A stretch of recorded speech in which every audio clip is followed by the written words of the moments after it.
Bonjour à tous, aujourd'hui notre sélection est un communiqué de la Fédération Environnement Durable à propos des nuisances sonores des éoliennes.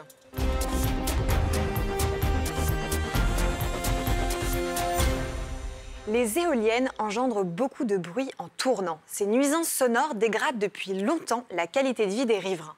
Des protocoles d'évaluation sonore ont donc été créés.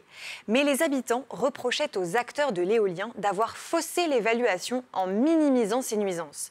Ils ont donc porté l'affaire devant le Conseil d'État avec le soutien de 16 associations. Et le 8 mars dernier, ils ont emporté la victoire. Le Conseil d'État a annulé le protocole d'évaluation dans ses 3 versions successives. D'après nos confrères du JDD, il s'agit d'une décision historique. Fabien Bouglet, figure de proue des opposants aux éoliennes, a salué une victoire. L'auteur de la face noire de la transition écologique est venu témoigner au micro d'Europe 1 le 15 mars.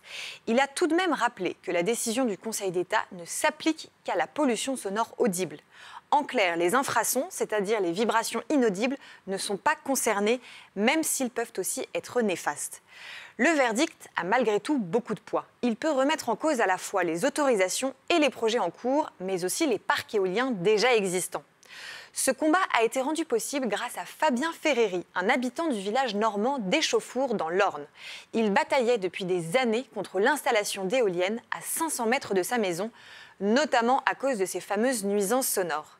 Avec le comité de riverains qu'il préside, il a donc mobilisé les associations pour saisir le Conseil d'État. Et pour l'heure, c'est l'ancienne réglementation qui redevient la norme. Les projets de parcs d'éoliennes devront impérativement refaire une évaluation environnementale complète, comme le souligne la Fédération Environnement Durable. Quant aux parcs éoliens existants, ils ne devraient normalement plus être autorisés à fonctionner en l'état. Le développement de l'éolien est aussi compromis par de nombreuses autres nuisances en France et en Europe. Les parcs terrestres d'éoliennes ne sont pas les seuls contestés. Ouest France rapporte que les parcs marins aussi cristallisent déjà l'hostilité.